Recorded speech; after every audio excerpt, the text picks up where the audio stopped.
Alô, amigos.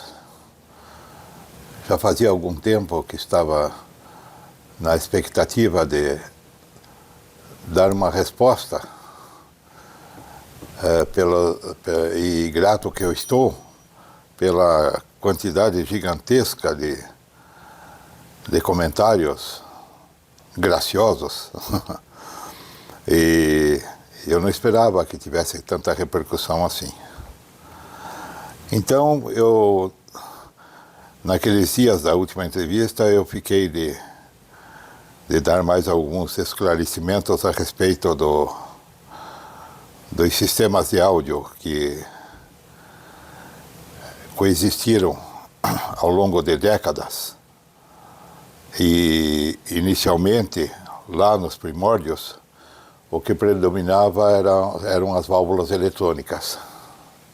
Essa já é uma história bem longa, porque já parte desde o tempo de Forrest, que inventou a válvula eletrônica, lá nos idos de 1910, 1915, por aí, eu não me lembro bem a data. Então, de lá começou uma evolução, que foi uma evolução lenta, que demorou décadas, mas o progresso, nesse sentido, estava sempre evidente. E desde o aparecimento dos transitores, inventado por dois norte-americanos em 1947, 46, 47, as coisas começaram a tomar um novo sentido, mas isso demorou, porque os transitores, até serem aperfeiçoados ao ponto que chegaram hoje, e fazendo a existência deles dentro de blocos ultra miniaturizados, em que nós chamamos circuitos integrados, para diversas aplicações na área da ciência eletrônica, demorou mais de 50 anos. Então as coisas evoluíram de maneira exponencial, mas teve um período de tempo relativamente longo, até que chegássemos nos dias de hoje. Mas hoje nós vamos falar dos amplificadores valvulados. Bem, tudo começou lá em torno de 1950, por aí. Naquela época, os amplificadores, embora já existissem circuitos assim bem desenvolvidos, eles careciam de qualidade técnica, lá nos anos 50. Valores de distorção de 2%, 3% por aí, 1,5% até mais, desses valores eram praticamente comuns nas medidas que se efetuava na época. Até porque os instrumentos de medição na época não atingiam valores expressivos assim em termos de distorção. Mas não era só isso que predominava. A circuiteria, embora bem desenvolvida, havia engenheiros nobres na época que lutavam por um sistema cada vez melhor no sentido de desenvolvimento dos projetos. Mas as coisas foram evoluindo devagar. Bem, a partir de 50, já havia algumas ideias de eliminar uma coisa que afligia os engenheiros de áudio. Era a existência do chamado transformador de saída, que era 99% de tudo que existia na época em termos de amplificação sonora, que era um amplificador de potência. E já se vislumbrava naquela década, antes do meio da década, alguma coisa assim que pudesse substituir o transformador e que pudesse haver um acoplamento direto entre o dispositivo eletrônico, que seriam as válvulas na época, porque os transitores ainda estavam gatinhando, e o alto-falante, o transdutor, que nós podemos dizer. Então, uma das primeiras experiências realizadas foram através de uma empresa americana que o primeiro nome dele era Stevens. Ele possuía uma pequena indústria de fabricação de amplificadores sem transformador de saída. Mas o problema era aquele problema que existia sempre. A impedância relativamente alta das válvulas não se adequava com a impedância nominal usada mundialmente nos alto-falantes. Então ele passou a integrar um sistema que vinha embutido o amplificador, o sonofletor, e com os filtros passivos, com alto-falantes de 800 ohms. Veja só a disparidade. Nessa mesma época, a Philips também estava desenvolvendo um amplificador baseado no circuito SRPP. E esse circuito de baixa potência começou a proliferar nos radiofones, nas radiolas, que nós chamávamos na época, nos aparelhos de linha. Eram equipamentos, eram sistemas bem construídos para uma sala de audição, assim, onde estavam embutidos junto com os sonofletores, junto com o tocadisco e o sintonizador de AM, FM, tudo embutido num bloco só. E esses já acionavam os alto-falantes a partir também de 800 ohms, que a Philips fabricava na época. Tinha uma qualidade sonora muito boa e a potência era bem limitada, em torno de 8, 10 watts por canal. Já nessa época começaram a aparecer os primeiros equipamentos estereofônicos no mercado, já no final dos anos 50. E os tocadiscos também. Então, junto com essa leva, Dick e Makovsky, eram dois engenheiros americanos, desenvolveram os primeiros OTLs nos Estados Unidos. Foi um certo furor assim, na época, mas eles desvaneceram também ao longo dos anos. Era um circuito bem projetado, mas não havia assim predicados muito sofisticados em termos de engenharia. Mas nessa mesma época, Julius Fraterman estava desenvolvendo o seu OTL e queria trazer fama a esse engenheiro pelo desenvolvimento de um projeto de engenharia sofisticada. E aí começou as pesquisas e os testes, e a partir do final dos anos 50 ele colocou no mercado para disponibilidade de venda os primeiros amplificadores OTL construídos na época, que realmente se tornaram eficazes. O Stevens, que eu falei por primeiro, estava tendo sucesso com o equipamento dele. As vendas eram mais ou menos acentuadas e havia uma boa aceitação do público pela boa qualidade de som que se dispunha na época, coisa que não eram alcançados pelos equipamentos com transformador de saída, pelos equipamentos valvulados. Embora já existisse já nos anos, em torno da metade dos anos 50, bons equipamentos, eles não se comparavam a esse modelo que Stevens tinha colocado no mercado.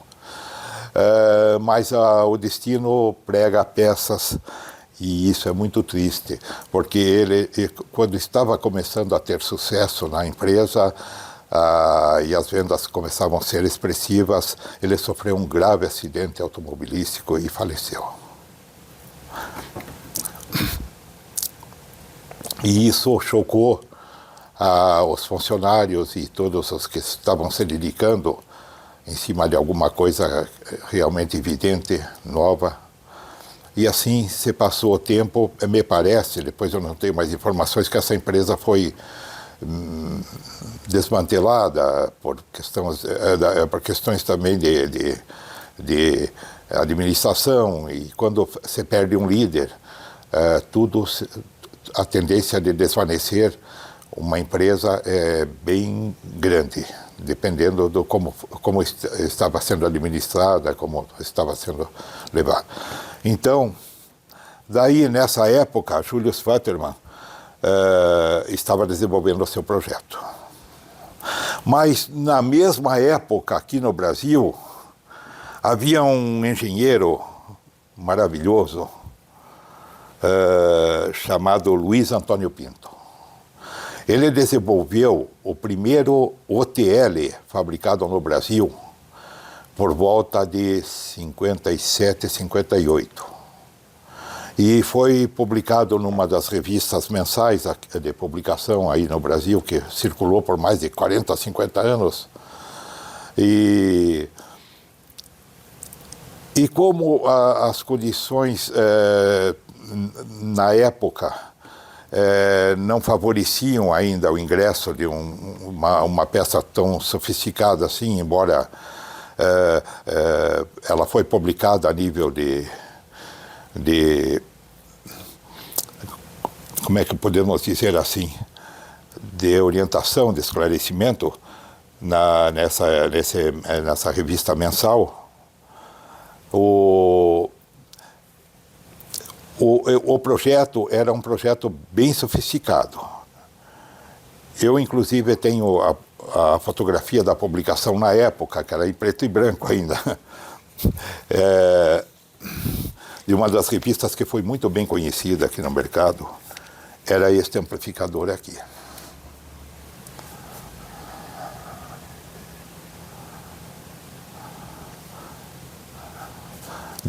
Devemos fazer mérito a essa publicação, porque esse engenheiro desenvolveu um sistema inversor de fase que, com predicados de engenharia avançada e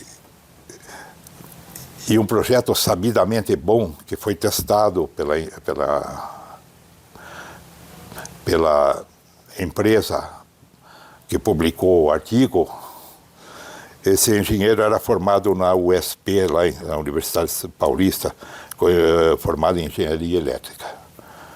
E os conhecimentos dele nessa área já eram bem grandes para a época. Inclusive, ele desenvolveu um inversor de fase que mais tarde Julius Futterman empregaria, sem talvez ter conhecimento, o dele mesmo, que é o que ficou célebre nesse artigo técnico, foi que Julius Futterman desenvolveu um sistema de amplificador de tensão e um inversor de fase inédito, que são esses componentes iniciais aqui.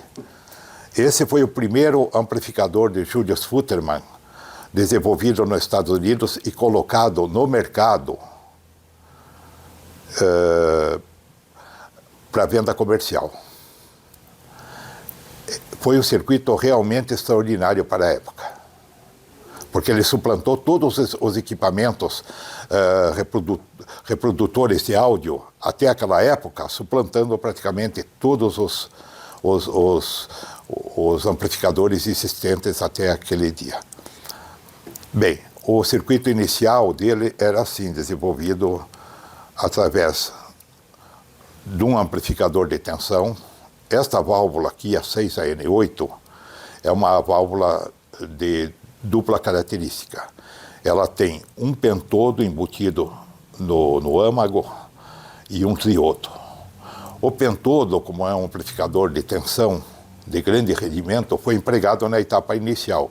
Quando você injeta o sinal aqui nas tomadas RCA, o sinal já vem acoplado direto na grade dessa válvula pentodo. Aí é um grande fator de amplificação e o sinal é acoplado diretamente na segunda etapa, que é o segundo triodo, o primeiro pentodo e o segundo triodo. Essa válvula é encapsulado duas válvulas numa só, um pentodo e um triodo. Esse triodo é inversor de fase. Ele divide a fase negativa e positiva, que são excitados nas válvulas de saída, e, consequentemente, depois de amplificado em corrente, é jogado para fora, para os terminais dos alto-falantes. Bem, esse projeto fez muito sucesso, foram construídos centenas deles. Eu repliquei esse modelo porque ele saiu nas revistas, publicações daquela época, em 1961. Ele já estava sendo vendido comercialmente lá nos Estados Unidos, em escala pequena, porque são amplificadores de construção manual e dedicados para essa aplicação. Então, ainda não havia um grande conhecimento para a divulgação como existe hoje. Essa é a réplica original, assim como era no mercado. Mas a época era tão difícil, porque lembro-me bem que isso eu assisti em algumas publicações da época, quando o Julius Futterman tinha terminado a reportagem e o diretor da revista e os jornalistas fotografaram para publicar, né? Tinham telefonado de uma loja de vendas de componentes eletrônicos lá em Nova York, que tinha acabado de chegar os primeiros retificadores de silício no mercado americano. A situação era tão, digo assim, difícil, que os primeiros amplificadores desse modelo usavam retificadores de selênio.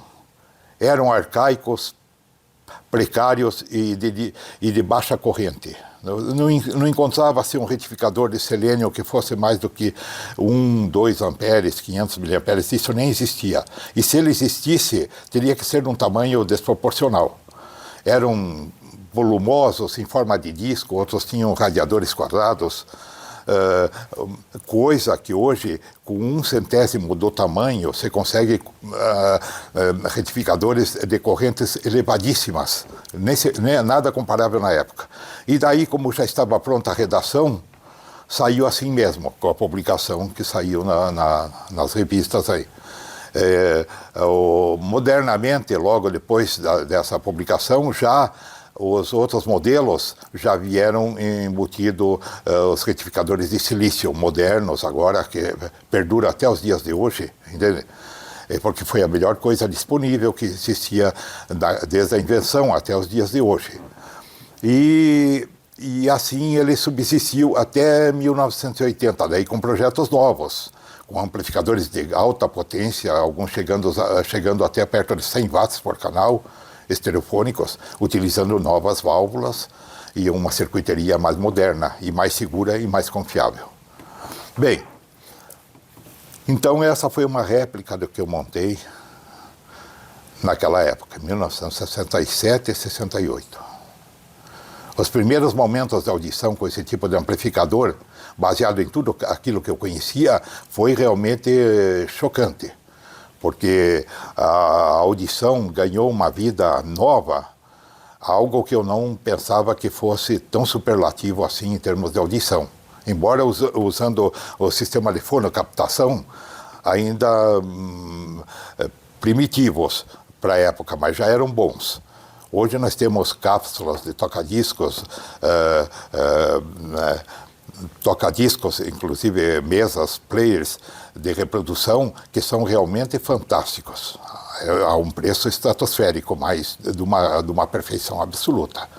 E muitos nem se ligam que a maior parte dos SACD, dos DVDs, dos XRCDs que nós ouvimos hoje e que aclamamos pela qualidade, são réplicas retiradas de vinis virgens de colecionadores americanos e europeus que sabiamente emprestaram ou alugaram tais discos para as empresas de gravação.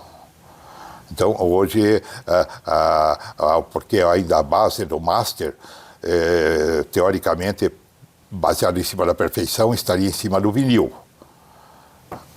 Embora o vinil não possua aquela margem dinâmica grande, como nos efeitos especiais que a gente ouve hoje na era digital, mas em termos de reprodução somente de música e com naturalidade de som, eles são imbatíveis. Porque nós temos a réplica do master original, desenvolvido nos estúdios, baseado em fita magnética.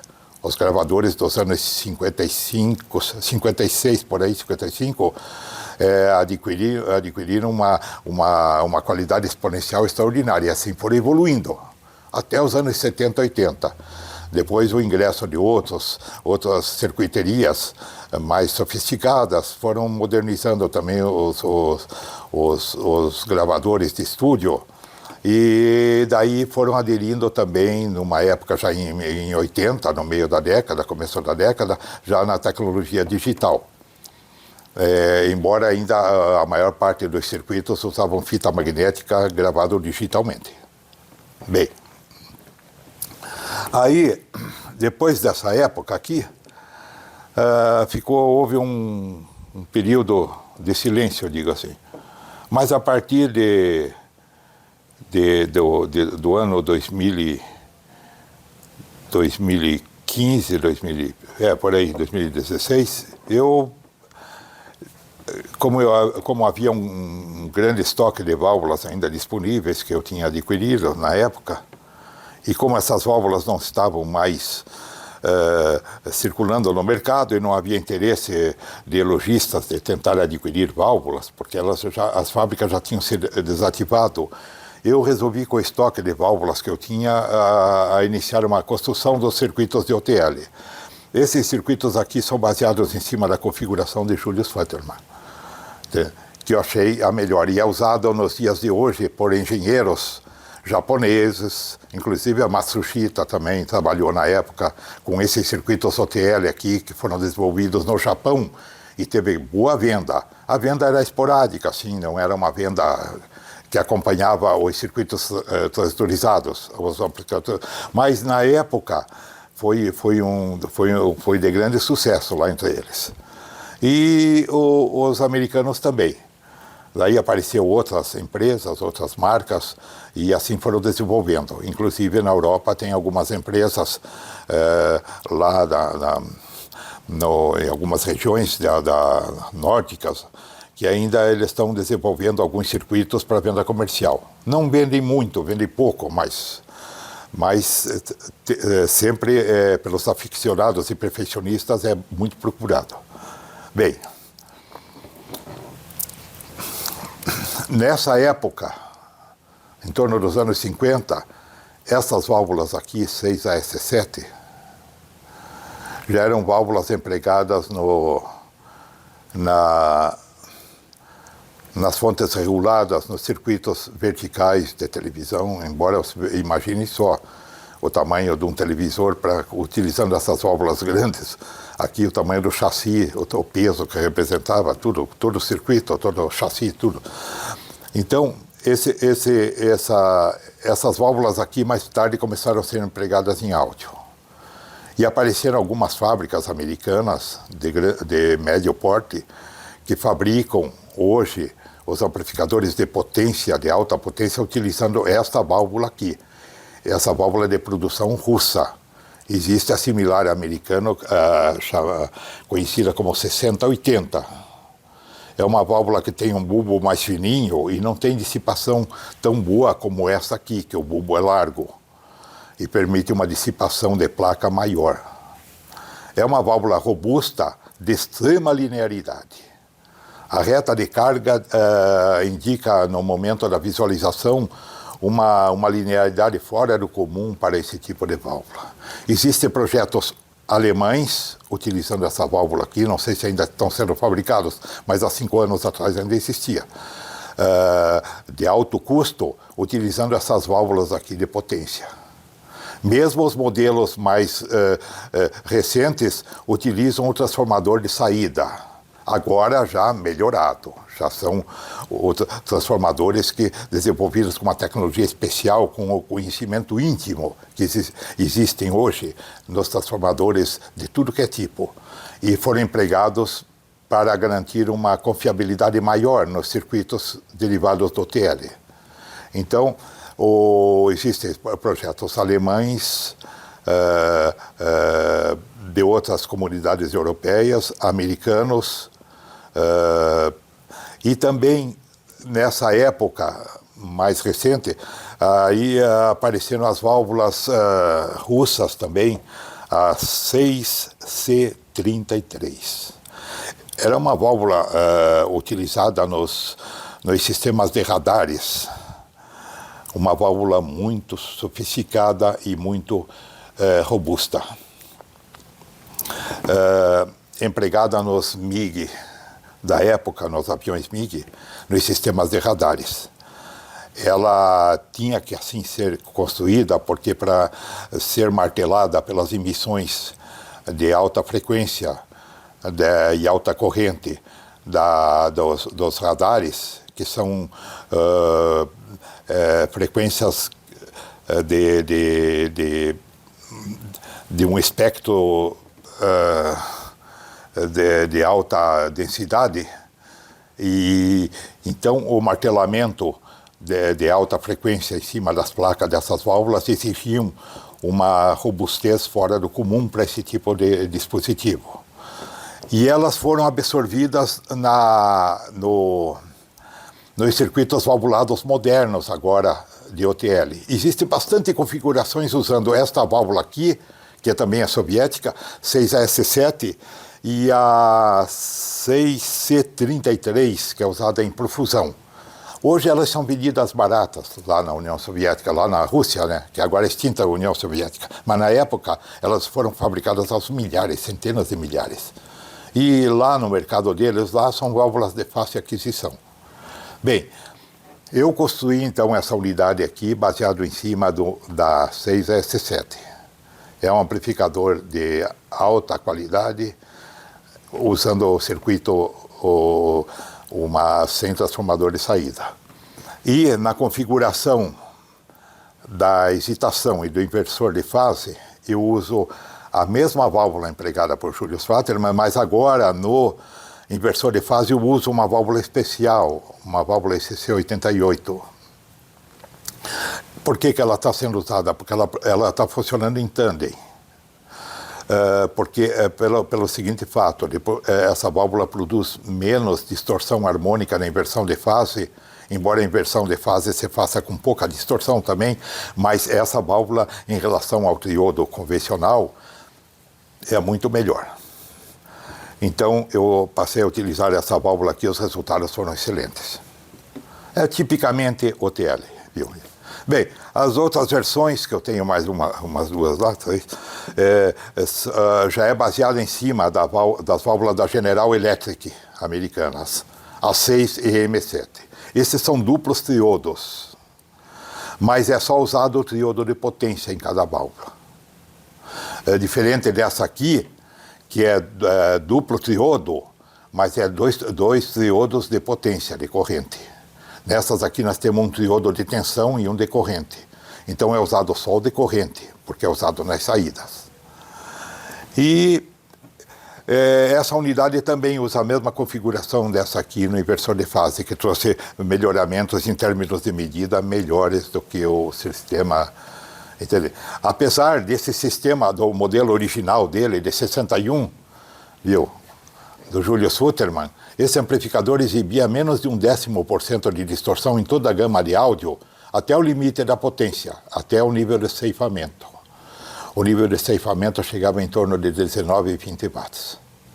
Era a potência máxima efetiva que esse amplificador entregava. Na época, os alto-falantes eram de boa eficiência, e sonofletores prontos já comerciais, que existiam bons sonofletores, hesitavam plenamente com 16 ohms um sonofletor comercial de alta qualidade. E esse amplificador se revelava qualidades maravilhosas, o que empolgou muita gente. Bem, aqui, nessa unidade aqui, usando a 6M7, em quantidades generosas para que ela possa produzir a impedância necessária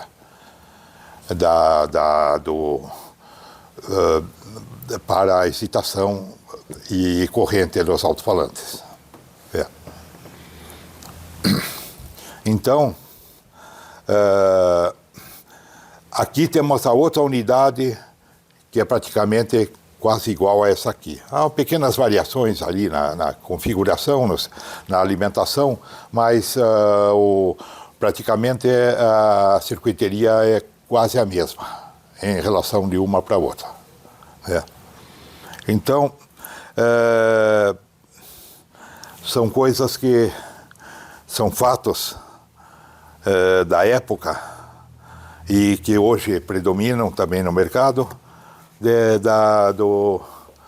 uma tecnologia, de uma ciência no áudio, que agora tem merecido a atenção necessária e a curiosidade dos audiófilos do mundo inteiro. E para aqueles que possuem um recurso um pouquinho melhor financeiramente e possam adquirir esses amplificadores lá no mercado internacional, é uma boa proposta, que as empresas dão uma certa garantia dos equipamentos, embora a manutenção dos OTL seja uma manutenção cara, porque as válvulas têm um tempo de vida útil baseado em algumas milhares de horas. Depende-se como foi projetada e como foi usado. Esse fator também é relevante e tem peso. Então, aqui fica mais ou menos assim, alguns esclarecimentos a respeito desses amplificadores tão venerados.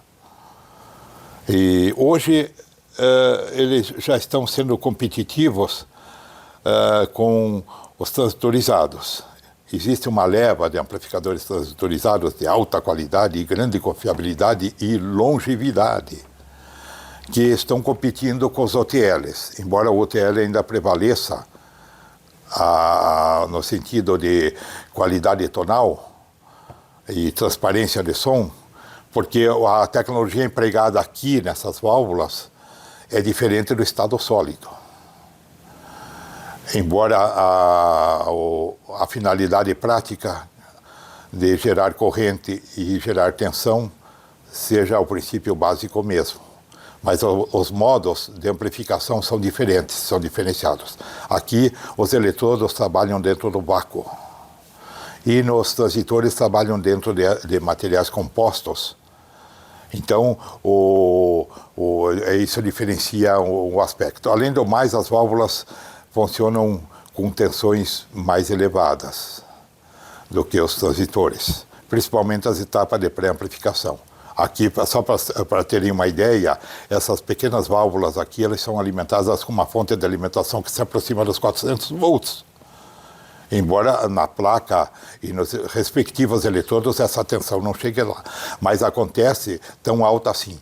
Mas acontece que é necessário, porque existe uma relação entre o ganho de tensão e a voltagem que vai ser abastecida em cima desses componentes. E elas possuem principalmente as válvulas miniaturas aqui, de origem europeia. Essa primeira 6N8, que é usada aqui no Julius Futuro, é a versão americana. Mas a segunda versão aqui, que eu uso a SC88, como inversão de fase, já é uma de produção europeia. Então, essas válvulas têm grande longevidade. As válvulas de potência já têm um pouco menos. Mas quem predominava no mercado naquela época, nos anos 60 até 70, nos amplificadores valvulados com transformador de saída, eram as válvulas Pentodo, fabricadas pela Siemens, pela Philips, pela Muller, inglesa, e essas empresas tinham um destaque especial, porque eram muito procuradas. Pelo fato. Agora, no predomínio de válvulas de triodos, foram os americanos aqui que predominavam o mercado com válvulas triodos, viu? Essa aqui que eu expliquei para você aqui, era 6080 antiga. Hoje é 6AS7. Mas a 6080 também substitui essa unidade. Pois é, amigos. Então, a respeito dos esclarecimentos dos amplificadores hotéis, e eu acho que foi dada uma explanação mais ou menos adequada aos nossos amigos, que tanto têm me prestigiado aí, e a gente vai trazer novidades aí. Vai ter mais uma conversação boa, que nessa área a audiofilia sempre nos torna felizes. Eu sempre falo assim, a gente não pode trazer mais os músicos que infelizmente já se foram, mas podemos trazer a realidade da música perto de nós. E isso é bom, porque quando a gente ouve uma composição, um solista de jazz, um concertista de música sinfônica, a gente fica lembrando deles.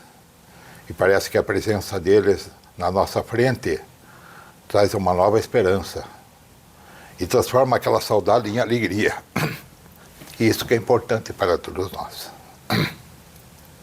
Então, eu me despeço dos meus amigos e em outro dia estarei novamente aqui com novos esclarecimentos e para a alegria de todos os audiófilos e daqueles que